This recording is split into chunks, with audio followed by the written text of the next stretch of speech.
Hello friends, welcome back to our YouTube channel 10th and 12th NCERT Biology. And here today we are going to study about hormones in animals of control and coordination unit of class 10th. Guys, ये हमारा last सब unit है इस chapter का, ठीक है। तो इसके बाद आपके लिए MCQs आएंगे जो कि आपने सॉल्व करके कमेंट सेक्शन में उनके रिप्लाईज देने हैं, ठीक है।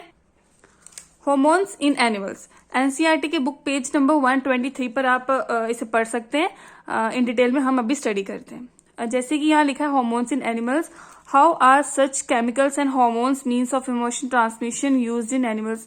ऐसा कौन सा मीन्स ऑफ ट्रांसमिशन हम यूज करते हैं केमिकल्स या हार्मोनल एनिमल्स में, ऐसा कौन सा यूज होता है। फॉर एग्जाम्पल लेते हैं स्क्वेल्स है, उसे कब एक्सपीरियंस होता है कि हम एक स्क्वेरी सिचुएशन में हैं, वो इंफॉर्मेशन कैसे ट्रांसमिट होती है।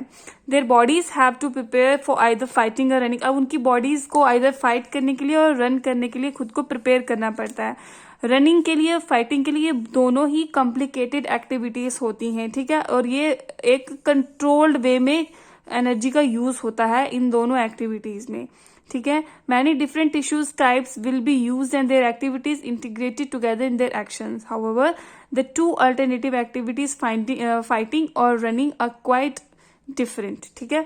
So here is situation which some common preparation can be useful made in the body. These preparations should ideally be easier for their future use. देखिए अब क्या होता है कि कुछ भी काम करने के लिए, कुछ भी एक्शन करने के लिए हमारी बॉडी को एक पार्ट से दूसरे पार्ट में इंफॉर्मेशन को ट्रांसमिट करना होता है, चाहे कि वो केमिकल वे हो या हार्मोनल वे हो, किसी भी वे से वो इन्फॉर्मेशन को ट्रांसमिट होना होता है ताकि हमारी बॉडी पहले से ही प्रिपेयर हो जाए किसी भी एक्शन को परफॉर्म करने के लिए। अब कुछ भी है, अगर कोई भी एनिमल है या कोई भी बर्ड है या कुछ भी, फॉर एग्जांपल यहाँ पर एग्जांपल लीजिए स्क्वेरल्स की।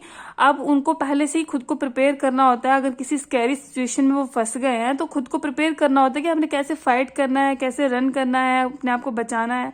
तो ये खुद की प्रिपरेशन होती है। इसके लिए क्या होता है कि माइंड तक, अपने सेंसरी ऑर्गन्स तक, अपने माइंड तक, सब जगह तक हमें एक मैसेज ट्रांसमिट करना होता है कि हमने अभी ये वर्क परफॉर्म करना है, ठीक है। इसीलिए एक प्रिपरेशन बहुत ही जरूरी होती है जो कि हमें बहुत हेल्प करती है, हमें हमारे लिए इजी हो जाती है अपनी एक्टिविटी को परफॉर्म करने के लिए अपने फ्यूचर वर्क में, ठीक है। अब हम लेते हैं कि if the body design in a square relied only on electrical impulse via nerve cells, the range of tissues instructed to prepare for the coming activity would be limited. On the other hand, if a chemical signal were to be sent as well, it would reach all the cells of the body and provide the wide-ranging changes needed. This is one in many animals, including human beings, using a hormone called adrenal that is secreted from adrenal gland.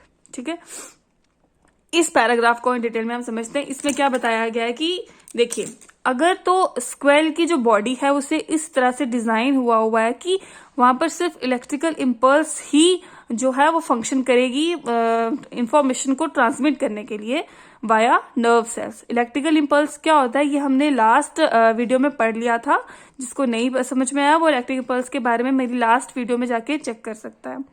Electrical impulse, अगर स्क्वेल जो है through electrical impulse ही अपनी information को transmit करते हैं तो क्या होगा कि कुछ ही रेंज के टिश्यूज तक ये इंस्ट्रक्शंस, ये इंफॉर्मेशन ही पहुंचा पाएंगे, क्योंकि डिफ्यूजन के प्रोसेस से करते हैं या मसल्स के रिलैक्स और स्वेल अप और रिलैक्सेशन के प्रोसेस की तरह जो इलेक्ट्रिकल इम्पल्स ट्रांसमिट होते हैं। तो ये क्या होता है, बहुत ही ज्यादा स्लो प्रोसेस होता है। इससे क्या होता है कि ज्यादा टिश्यूज तक, मोर टिश्यूज तक हमारे इंस्ट्रक्शंस, हमारे इंफॉर्मेशन नहीं पहुंच पाती है, ठीक है। और हमें अगर ये ज्यादा टिश्यूज तक इंफॉर्मेशन नहीं पहुंचेगी तो ये हमारे टिश्यूज खुद को प्रिपेयर नहीं कर पाएंगे आने वाली एक्टिविटी को परफॉर्म करने के लिए। इसी जगह अगर दूसरे हैंड में हम देखें, ऑन द अदर हैंड, अगर इलेक्ट्रिकल इम्पल्स की जगह, यहाँ इलेक्ट्रिकल इम्पल्स की जगह पर अगर केमिकल सिग्नल्स को भेजा जाए, अगर केमिकल सिग्नल्स को सेंड किया जाए तो ये केमिकल सिग्नल्स क्या है, बहुत रैपिडली हमारे हर टिश्यू तक पहुंच जाएंगे, हमारे हर सेल तक पहुंच जाएंगे और क्या करेंगे, वाइड रेंज चेंजेस प्रोवाइड करेंगे, ठीक है। This is done in many animals also. ये वाला जो केमिकल सिग्नल है ये मैमल्स जो एनिमल्स हैं वो उनमें भी यही परफॉर्म होता है, लाइक ह्यूमन बींग्स में भी। ह्यूमन बींग्स में क्या होता है, केमिकल सिग्नल कहाँ से किया जाता है, कहाँ से सेंड किया जाता है, ये एक हार्मोन होता है, एड्रेनलाइन, जो कि सिक्रीट होता है एड्रेनल ग्लैंड से, जो कि हम लोकेट कर सकते हैं फिगर 7.1 में। नेक्स्ट पेज पे आपको ये फिगर मिल जाएगी, आप देख सकते हैं। गाइस एड्रेनालाइन क्या होता है? Adrenaline is secreted directly in the blood and carried to different part of the body. ये जो एड्रेनालाइन हार्मोन होता है ये डायरेक्टली ब्लड में सिक्रीट किया जाता है और every part of the body तक ये कैरी किया जाता है। टारगेट ऑर्गन जो स्पेशलाइज्ड टिश्यू है जिसमें इसने एक्ट करना होता है उसमें ये हार्ट भी इंक्लूड होता है, ठीक है। As a result the heart beats faster resulting in the supply of more oxygen to the muscles. अब क्या होता है कि हार्मोन जो है वो कैरी होता है थ्रू ब्लड और ये हार्ट तक पहुंचता है।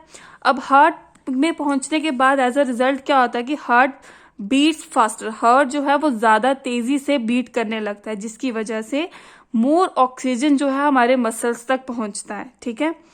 The blood to the digestive system and skin is reduce due to contraction of muscles around some arteries in these organs. इससे क्या होता है कि जो डाइजेस्टिव सिस्टम में और स्किन में जो हमारा ब्लड होता है वो कम हो जाता है, क्योंकि कंट्रैक्शन और मसल्स की जो हो रही होती है आर्टरीज के आसपास और इन ऑर्गन्स के आसपास, तो क्या होता है कि जो ब्लड डाइजेस्टिव सिस्टम में और स्किन में होता है वहां थोड़ा कम हो जाता है, रिड्यूस हो जाता है। This divert the blood to our skeletal muscles.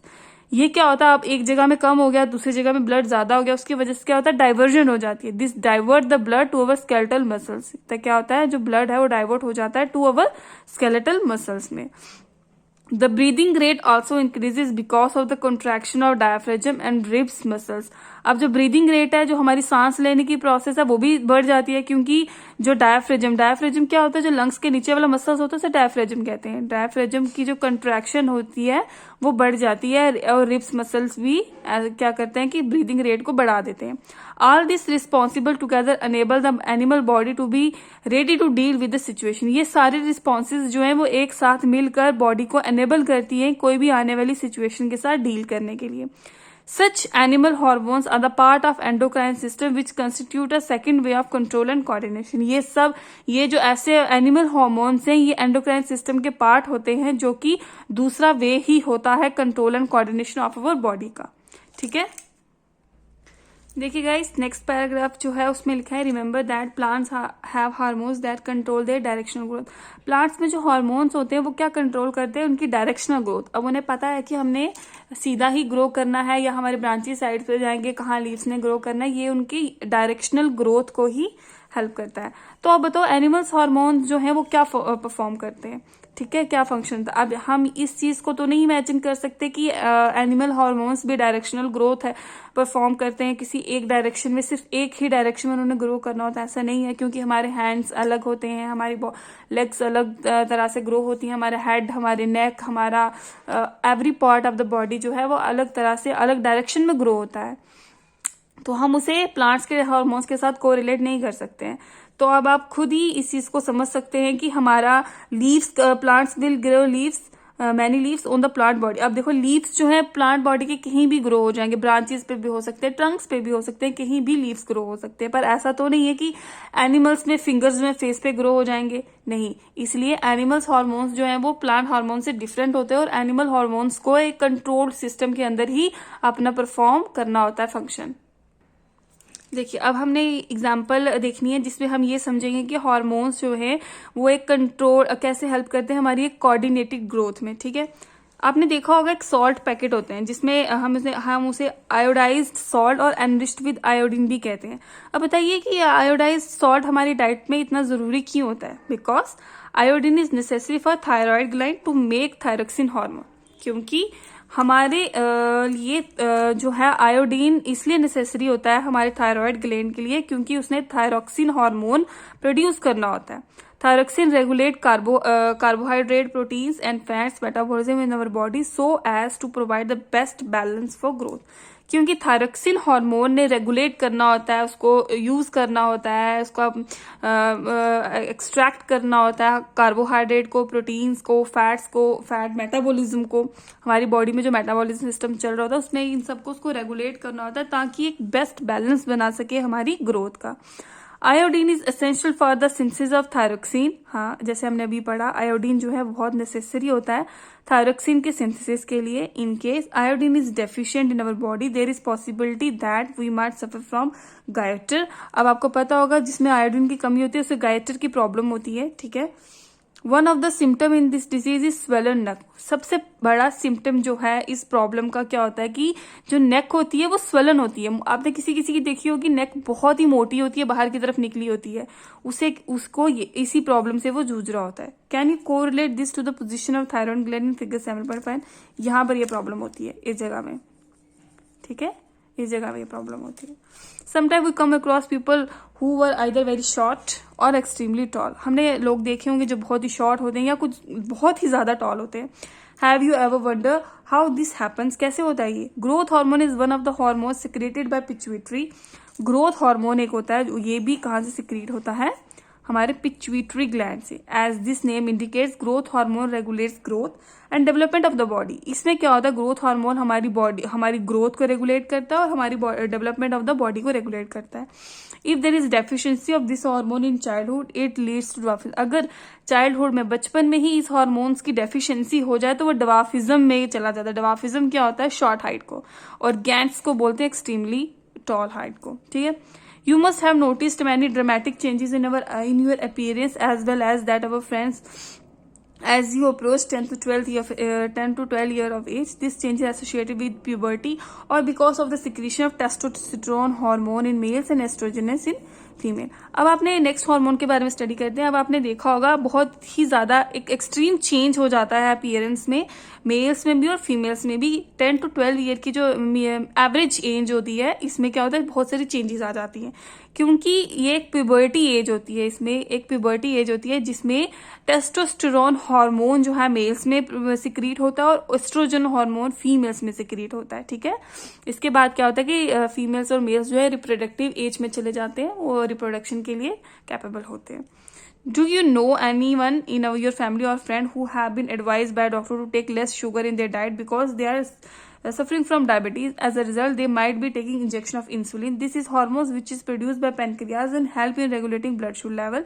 If it is not secreted in proper amount, the sugar level in the body raise cause many harmful effects. अब आपने ये चीज नोटिस किया होगा, देखा होगा अपने फैमिली में, फ्रेंड्स में, डॉक्टर्स ने उन्हें एडवाइस किया होगा कि वो अपनी डाइट में कम शुगर लें, क्योंकि क्या होता है कि वो डायबिटीज से सफर कर रहे होते हैं। उसके ये क्या होता है कि उसके ट्रीटमेंट के लिए इंसुलिन के इंजेक्शंस भी लेते हैं। अब ये किस वजह से होता है? ये एक हार्मोन होता है जो कि पेनक्रियाज प्रोड्यूस करता है, जो हेल्प करता है हमारी बॉडी में बॉडी शुगर लेवल को मेंटेन करने के लिए। अगर तो ये हार्मोन जो है वो अच्छे से, इंसुलिन हार्मोन जो है ये अगर हमारी बॉडी में अच्छे से प्रॉपर से सिक्रिएट नहीं होगा तो हमारा ब्लड शुगर लेवल राइज करेगा और बहुत सारे हार्मफुल इफेक्ट्स हमें देखने मिलेंगे। अब नेक्स्ट है, अब देखिए, अगर हमें ये पता चल चुका है कि ये सारे हार्मोन्स जो हैं हमारी बॉडी के लिए बहुत ही इंपॉर्टेंट है, अगर ये सिक्रीट किए जाए एक प्रिसाइज क्वांटिटी में, ज्यादा होंगे तो भी प्रॉब्लम होगी, कम होगा तो भी प्रॉब्लम होगी, प्रिसाइज अमाउंट में ही हमारी बॉडी में रिलीज होने चाहिए। तो इसके लिए क्या होता है कि एक timely and amount of hormone release जो है रेगुलेट होना चाहिए फीडबैक मैकेनिज्म के थ्रू। जैसे कि कितना और किस अमाउंट पर वो हार्मोन रिलीज होना चाहिए, ये एक फीडबैक मैकेनिज्म होना चाहिए जिससे वो अगर अप डाउन हो तो भी फ्लक्चुएशन को भी कंट्रोल कर सके। जैसे कि अगर हमारा ब्लड शुगर लेवल राइज हो गया है तो उसे हमारे पेनक्रियाज को डिटेक्ट कर देना चाहिए, और वो क्या होता है कि which respond by producing more insulin, जो कि हम अगर इंसुलिन ज्यादा प्रोड्यूस हो गया है तो उससे पता चल जाएगा कि हमारा ब्लड शुगर लेवल राइज हुआ है, कम हुआ है। एज अ रिजल्ट अगर ब्लड शुगर लेवल फॉल करता है तो इंसुलिन सिक्रीशन को रिड्यूस कर देना चाहिए, ठीक है। अब ये हमने पढ़ा हार्मोन्स इन एनिमल्स के बारे में। अब ये कुछ टेबल है, आप इसके बारे में देख सकते हो, वैसे मैं आपको बता देती हूँ। Hormones are secreted by endocrine gland. Endocrine gland से हमारे हार्मोन सिक्रीट होते हैं and have a specific function. हर हार्मोन का एक अलग फंक्शन होता है, कंप्लीट टेबल जो दिया गया है। ग्रोथ हार्मोन जो है वो पिट्यूटरी ग्लैंड, यहाँ आपको बताया गया था growth hormones are secreted by pituitary gland. ये पिट्यूटरी ग्लैंड से सिक्रीट होता है जो कि stimulate growth in all organs, हमारे ग्रोथ ऑफ ऑल ऑर्गन्स को हेल्प करता है। ये थायराइड ग्लैंड से भी सिक्रीट होता है, जैसे कि आपको ये बताया गया था, थायराइड ग्लैंड से थायरोक्सिन हार्मोन प्रोड्यूस जो कि हमारी ग्रोथ में हेल्प करता है, बैलेंस ग्रोथ, ठीक है, यहाँ देख सकते हो। ये रेगुलेट मेटाबॉलिज्म और बॉडी ग्रोथ, हमारे मेटाबॉलिज्म को रेगुलेट करता है, जैसे कि कार्बोहाइड्रेट, प्रोटीन, फैट्स का मेटाबॉलिज्म को रेगुलेट करता है, जो कि हमारी बॉडी, आफ्टर ऑल हमारी बॉडी ग्रोथ में ही हेल्प करता है। रेगुलेट ब्लड शुगर लेवल में भी हेल्प करता है। इंसुलिन जो है ये हमारे ब्लड शुगर लेवल में हेल्प करता है, ठीक है, उसको मेंटेन करने में हेल्प करता है, ठीक है ये। और टेस्टोस्टेरोन हार्मोन जो है ये टेस्टिस से प्रोड्यूस होता है और फीमेल्स में ओवरीज में से प्रोड्यूस होता है। Development of female sex organs, regulate menstrual cycle etcetera. Females में क्या होता है कि फीमेल सेक्स ऑर्गन्स को डेवलप करता है और मेंस्ट्रुअल साइकिल को रेगुलेट करता है। एड्रेनालाइन हार्मोन जो है एड्रेनल ग्लैंड से प्रोड्यूस होता है। रिलीजिंग हार्मोन जो है वो भी एड्रेनल ग्लैंड से प्रोड्यूस होता है, जो कि स्टिमुलेट करता है पिट्यूटरी ग्लैंड को टू रिलीज हार्मोन्स। ये पिट्यूटरी ग्लैंड को स्टिमुलेट करता है कि वो हार्मोन को रिलीज करे, ठीक है। अब आपको इसके बारे में अच्छे से समझ में आ गया होगा। किसी को कोई भी प्रॉब्लम होगी तो वो कमेंट सेक्शन में पूछ सकते हैं। Thank you guys.